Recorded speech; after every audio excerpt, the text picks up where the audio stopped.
This is MJ. I'm an author, I'm an artist, I'm an analyzer. You can find all my work at mjmunoz.com. This is Writer Tears. Welcome to the spoiler-full Shin Kamen Rider review. I will wait a day or so to put this out. I've got my spoiler-free episode in the can. Well, it's not in the can. It's recorded. Excuse me. I'm really excited about this. It's recorded and ready to go. It'll be out first before the spoiler review is, or whatever spoiler reaction is. And here I go. So, Shin Kamen Rider was an amazing movie. There were I probably should have said this earlier, but like people laughed, people kind of cheered softly, like people enjoyed moments, and there was maybe only 50 of us in the theater, maybe that. But everybody seemed to like it. Everybody approved of it. Nobody had a negative thing to say, or at least they didn't say it to me. And I sought comments from people. And anyway, it was really cool. So, gosh, how do I go into... it's very much rooted in the original Kamen Rider, and the aesthetics of the original Kamen Rider. But there's modern technology, there's modern takes, there's modern takes on the way the suits work, on what they do, the different capabilities they have. There's this Parna energy thing, and there's this energy projection. I can swear, or I'm confident that I've heard of Parna before. I almost feel like I've heard of it from like Shin Megami Tensei. Like it feels like it's an Urdic word. Is that what it is? Urdic word? Anyway, like Sanskrit. It sounds like it's one of those words, and it wouldn't surprise me if Parna is a word or a key word used in the Shin Megami Tensei Digital Devil Saga 1 and 2. Brought to you by Atlas.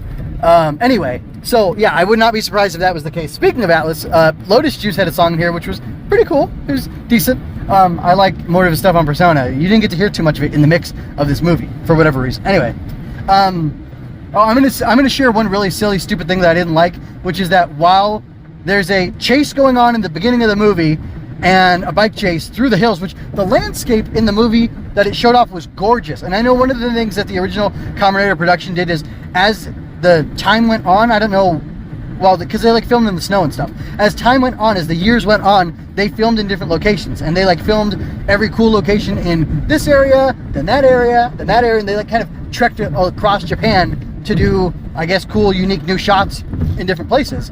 And it works, it's really cool. So you get to see, cityscape, you get to see, waterworks and power plants and aqueducts and things like that. And then you also get to see like the countryside and, streams and rivers and forests and mountains. And it's really great. That was a really bad Bilbo Baggins. I'm sorry, excuse me.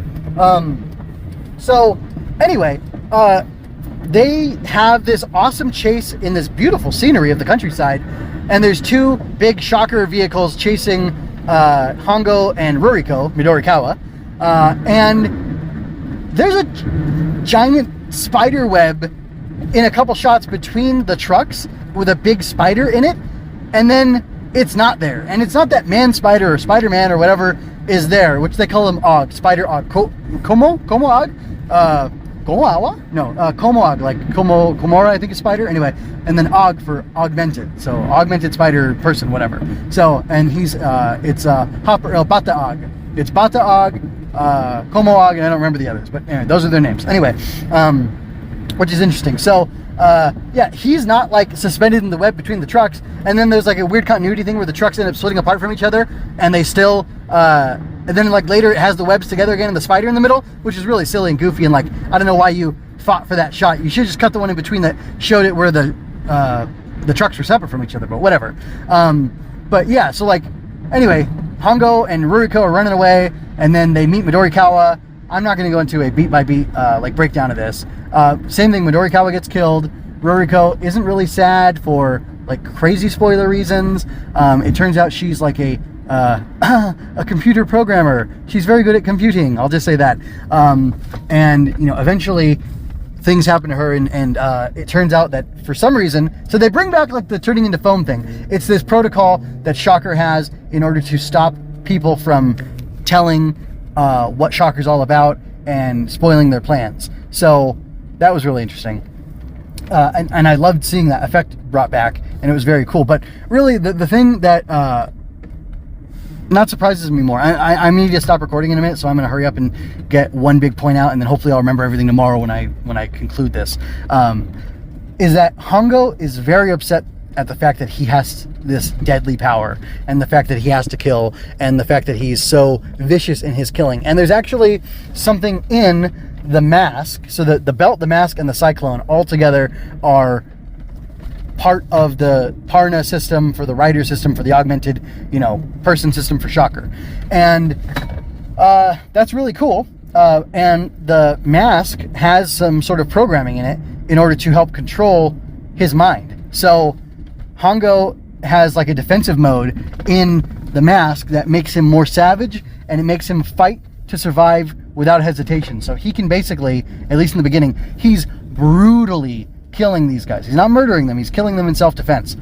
But it's brutal. It's absolutely, he punches a hole through somebody, I think. Like, there's blood spraying all over the place. And like, I laughed. It felt a little comedic.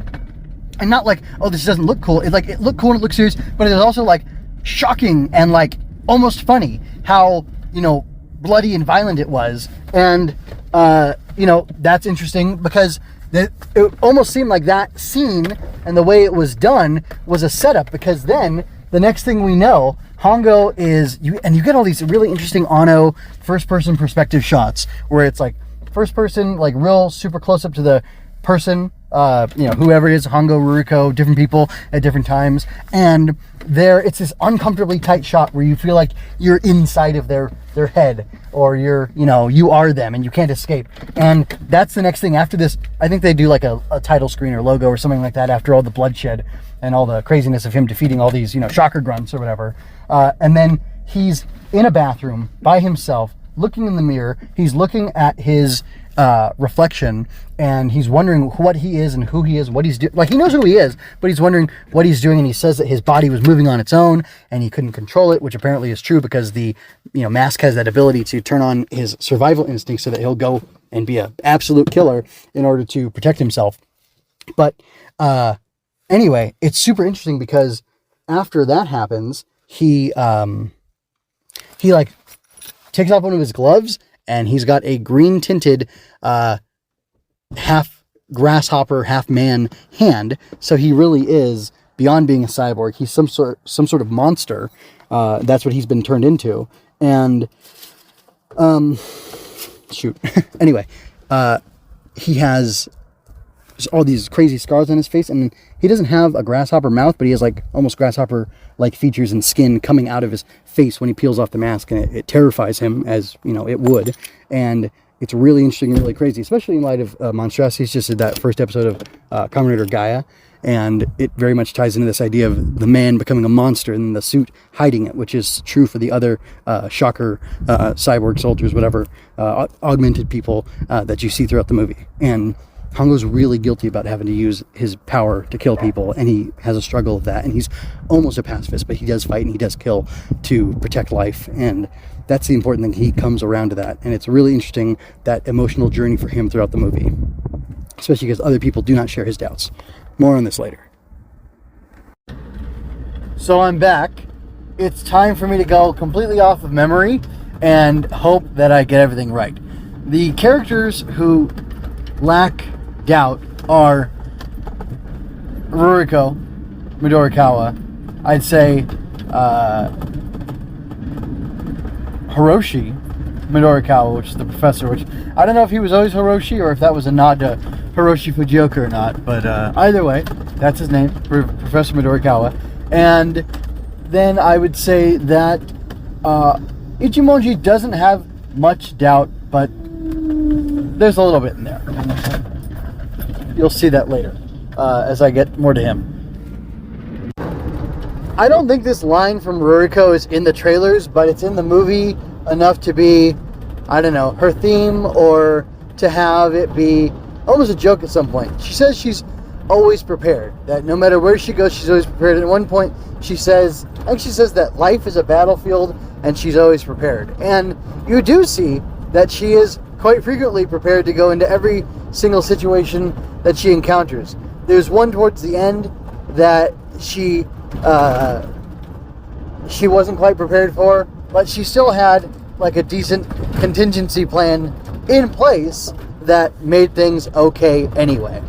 But she never lacks doubt. She thinks Hongo is too kind and too gentle, and her father thinks that that's an asset, not a liability, and that's why he chose him specifically, because he knew him. That's why he chose him specifically to become the grasshopper Og, which is his greatest achievement. It's the most highly developed augmented soldier for Shocker that he had come up with to date. And yeah, I guess it's the same where the brainwashing is interrupted. It's just they kind of don't show that because we know that. It's like not showing Uncle Ben getting killed, right? Anyway, I think I can't hold back anymore. I got to get into the full spoilers to really explain this. So, Shocker was started by an AI developed by a Japanese billionaire who wanted everybody to be happy. And the AI didn't figure that it needs to subjugate all of humanity for humans to be happy. Oh, now it makes sense. Shocker. Be happy.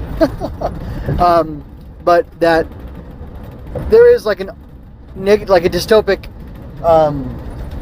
there's a dystopic version of happiness for all of humanity that is trying to be reached by Gendo Ikari. I mean, by Shocker's AI.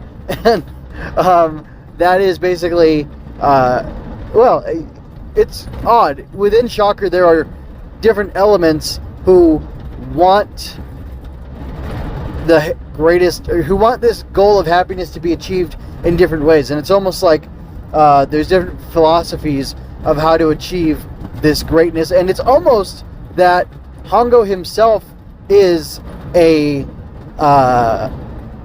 method or a showcase of this is how we can have the greatest happiness for the greatest amount of people. Take somebody who's suffered and who's been through trauma and pain and heal them, or help them, assist them to be healed. Give them an example of somebody like that who has healed from what hurt them and found happiness again. And like that's the most stable form of happiness known to man, and that if Shocker can create somebody like that, then that'll kind of show the way to happiness for the rest of us, and that would be okay according to some individuals within Shocker. That might be the case, but then you have like the spider Og who wants to kill all humans because he hates them, and there's this really interesting thing with the Japanese language where apparently the kanji, I think it's the kanji for happiness and pain, are just one stroke different from each other. And Midorikawa, she says that, and later on you'll learn her brother Ichiro Midorikawa says that, but he flips it. She basically says, yeah, we can endure pain and find happiness because they're so intimately connected with each other. And his point is that all joy is fleeting because you're just one stroke away from pain, and therefore life is meaningless. And that is the big motivating factor for a lot of what he does. And I don't know, that's very interesting. The whole thing with Ichiro was very impactful. To think that Midorikawa had a son as well as a daughter, and to learn that the son is actually from his marriage and his wife died, and that pushed him. It's like if Evangelion and the Village and Kamen Rider had a baby, this would be the baby. What I mean by that is like Shocker seems to be a secret society where everybody involved in it, all the major players, are wanting to achieve something greater than themselves, so they've banded together as a collective to marshal their resources and their knowledge to achieve the goal in kind of a decentralized way. Like multiple people within Shocker are running their own operations for the objective stated by I. And then there's this whole weird thing where the AI, named I, as in, me, myself, and I, or the letter I, really, it iterates on itself. It makes a body, a physical form for itself. It's not, you don't get to see Big One, or is that what it was called? Big One? I feel like it was called Big One but that's also the name of the train from Galaxy Railways. Although in the Japanese it's called the Great One, so it could be big. I don't know. Anyway, but you know what I'm talking about. If you read the manga, right? Come on, guys. You know. Anyway, so it's this AI is running it, but I'm a little confused as to know if Ichiro was running it or not, as opposed to the AI, or if I itself was like if Ichiro was just like an agent of it, and I is because it's a machine and has a high intelligence, that it has the ability to say, you know what, it does make more sense to gamify this and have different branches all seeking the same ends. That way, if one of them, if many of them fail, one of them will ultimately succeed and give us the success we want. Which that makes sense. Anyway, he's diversifying his dream streams, his outcome streams. But anyway, Ichiro believes life is pointless. Oh yeah. The Midorikawa family faced tragedy, and it seems like the others in Shocker also, at least the people who are old enough for that, like the Bat maybe, faced things that put them on this path, and just because they have a reason doesn't mean it's an excuse, or that it excuses their actions, of course. But it's kind of interesting to see that these were all people who had something happen to them, and they were basically stuck in their hurt and pain and not able to move on. Oh, I was going to say this. The billionaire created the artificial intelligence with this goal so that it could outlive him. Later on, he created another version of it called J, which is a android of it that could be walking around in the world. Then he created a K version of it, IJK, and that basically, he looks like Robot Detective K. Not created by Mother, not Fighting Hand, created by a father, and he is the hand of destruction himself. But it's just an interesting choice. I recently, actually, you don't know this, I recently read the Skullman manga, the Shinomoto Skullman manga, the 7-volume one that we have here in the United States, thanks to Tokyo Pop, I think it was, back in the day. Anyway, so I read all of that, and in it ends up working in all these different things from Ishinomori's work throughout the years. And with the integration of K here, it kind of feels like Anno went for a similar vibe, and I would say the characterization of some of the people feels very much like informed by the manga, maybe even like the original manga, and then also like the Shin or the Kamen Rider spirits, and maybe even Shin Kamen Rider spirits as well, which is pretty interesting. But yeah, motivations, Ichiro. So again, I'm going full spoilers, so if you don't want to hear this, don't listen. Ichiro becomes Kamen Rider Zero. He's a butterfly Og. That's what they call him, butterfly Og. And it's pretty interesting to see his suit. He almost has the double typhoon of V3, but not quite. And his design is sort of reminiscent of V3, but not quite. And again, he calls himself Kamen Rider Zero. Or yeah, I think at one point he does. He says he calls himself Kamen Rider Zero, or Masked Rider Zero, which was super interesting. But yeah, all he wants is destruction. I don't know. I'm losing the plot here. I don't know. The fights were amazing. There was this weird thing where there's these people from the government who are helping Ruriko and Hongo, and they end up taking out one of the Shocker Ogs on their own, and then that comes back later. And the weirdest thing about that one is they actually say in the movie that basically Hongo wouldn't have been able to take care of it very easily because of the way his harness system works. And I thought that was odd. Like, that doesn't actually make any sense that he wouldn't be able to do that. But anyway, getting into more of the other aspects of the movie, I would say, so I already covered that the fight scenes were really good. Very interesting. Lots of CGI in them, it looked like to me. Lots of mimicking, like lots of using the old methods as far as the cuts and the jumps and things like that, but then also taking those jumps, kind of like in is it called Megamax, the Forza team movie that has, oh boy, I don't know how to say this. Anyway, the Forza team movie, basically, I believe it's called Megamax, where like Double O's, Forza and Wizard, I think, all get together and they're fighting somebody crazy.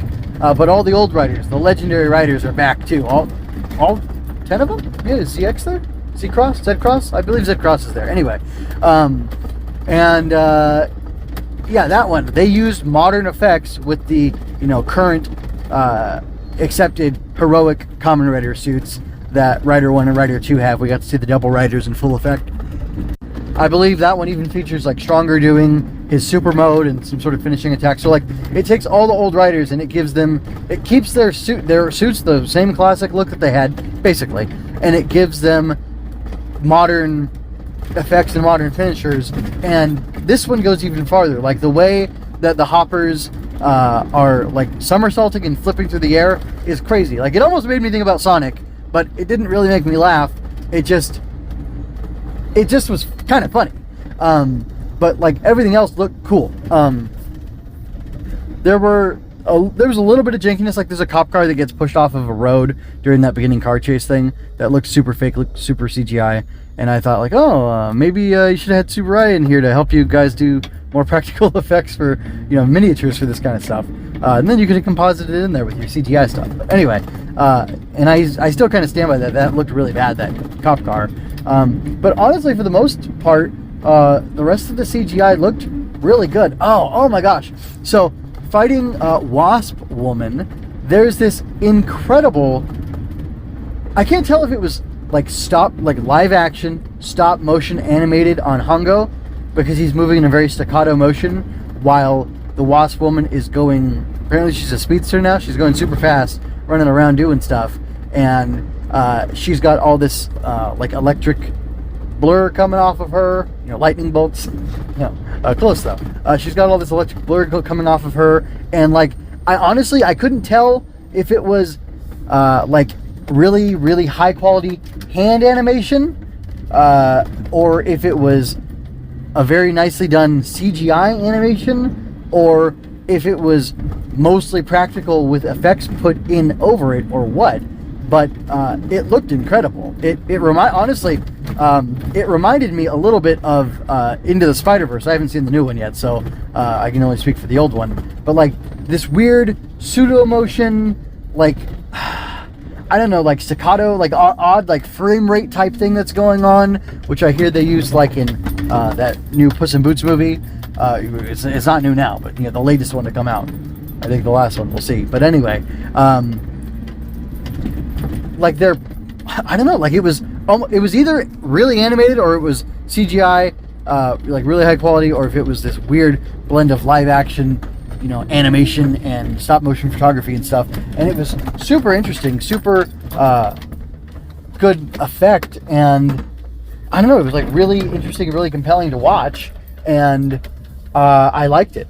I liked that a lot. And I'm not going to belabor how Anno, had scenes reproduced from the original, because I think everybody kind of knows that, and I mentioned that, I touched on that earlier, so I do not want to keep talking about it if I don't have to, which I don't, so I won't.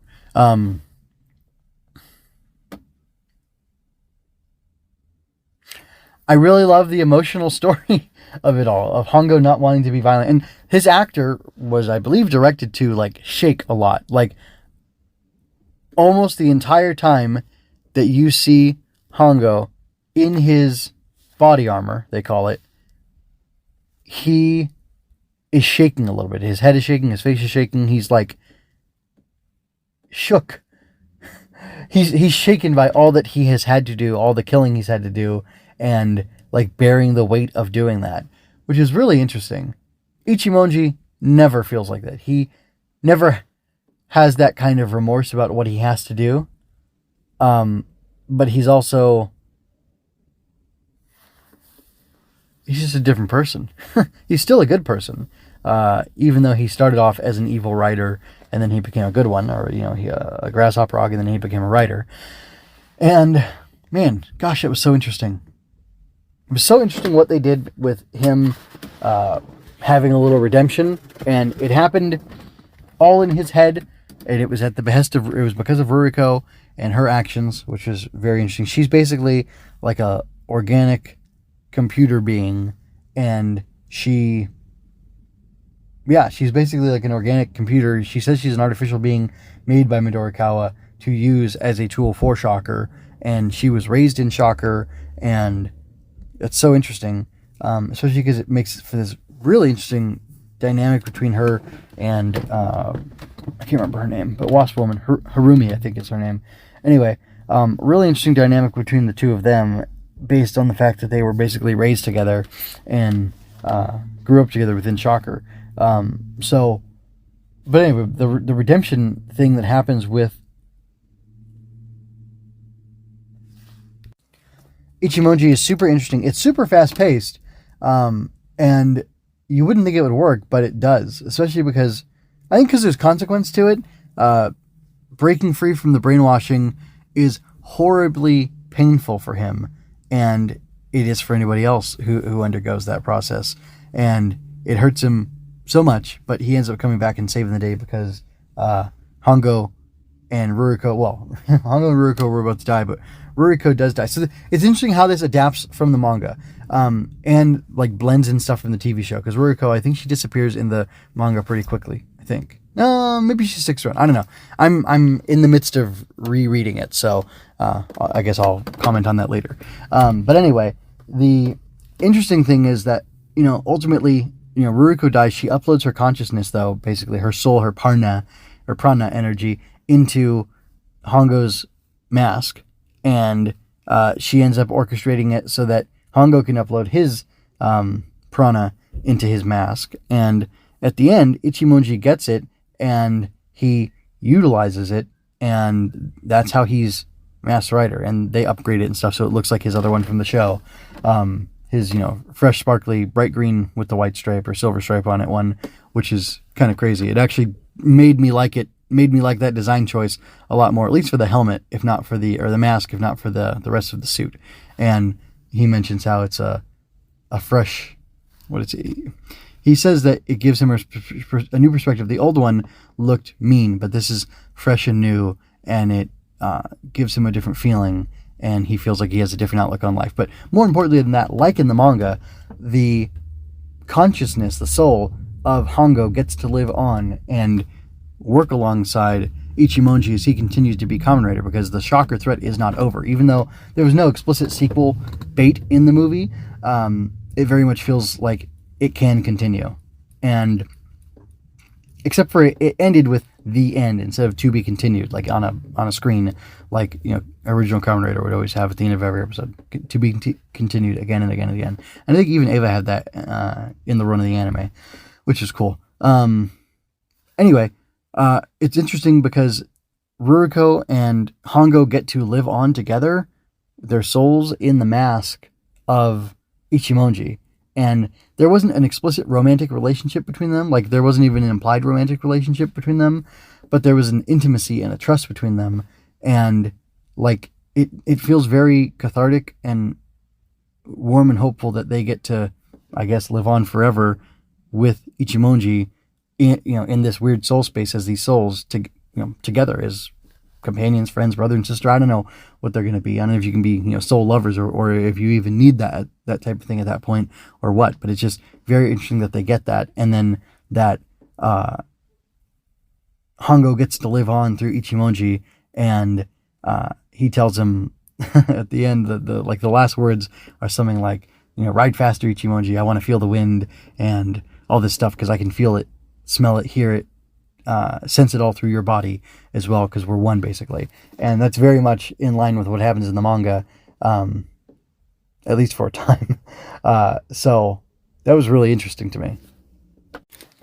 I'm going to wrap it up there. I might do an addendum and update the audio podcast version of this. Writer Tears is now officially an audio podcast you can find anywhere. I need to work on the distribution for it, because I don't have that quite nailed down yet. Anyway, I won't really be able to make adjustments to the video version of it unless I just upload a whole new one, but I think that seems confusing and counterintuitive. However, the audio podcast version of it, I guess because it's running over the podcast protocol, not on a specific platform, so it's, it works differently. I'll be able to adjust that and make an addendum and add anything more to this if I choose to, which I might. It was a lot. It wasn't a long movie, but so much happened in it that it felt like it was a very densely packed movie, even though there were wonderful moments of quiet and moments of introspection. And yeah, it was film. It was beautiful. It was art. And I don't know if I mentioned this already, but the music was very good. They used old music, original versions, maybe remixes, I think, as well as new independent music. There was a very interesting rock electric guitar aspect to a lot of the background music, fight music score, but there was also orchestral suites in certain parts of it, and it wasn't I don't know, it got a chance to be a beautiful movie and just be a movie. As much as it's about these augmented humans doing this crazy stuff and going on this wild, violent adventure and quest to save all of humanity, because all of humanity is at stake. It still got the chance to slow down and, like I said, through the music, express itself and express scenes in different ways. And there were lots of cute, funny moments, and not even I would say not nostalgia, but just weird moments of personality that you got to see. Even the Cyclone had a personality, and at some point Hongo needs to use Cyclone strategically in battle, and he apologizes to it basically, and then does his thing. And it's a tough thing. I didn't even talk about one of the biggest things that happened, but anyway, it was just a really good movie, really interesting. I'm fascinated to see what other people are going to think of this, and I think it's going to be very well received. I think it's going to be very well received, and it makes me really want to see the Shin, Ultraman, and Godzilla movies now. So, not that I didn't want to before, but it's even more so wow, this is what can be done with this thing. It's new, but it's true to the original, and it opens up a whole new world of possibilities. You could have a whole, Showa era Shin, you could have a Shin V3, you could have Shin everybody if you really wanted to, if you were clever enough about it, I guess. And wow, yeah, really interesting. I'm very glad I saw it in the theater, and it was quite the experience. So anyway, that's it for me. I am going to go ahead and get out of here. I hope that you are well. I hope that you be well. I don't know that I want you to be happy, because that's what Shocker wants. But if you're well, that's good enough for me. So anyway, until next time, folks, this is MJ signing out. I hope you enjoyed that.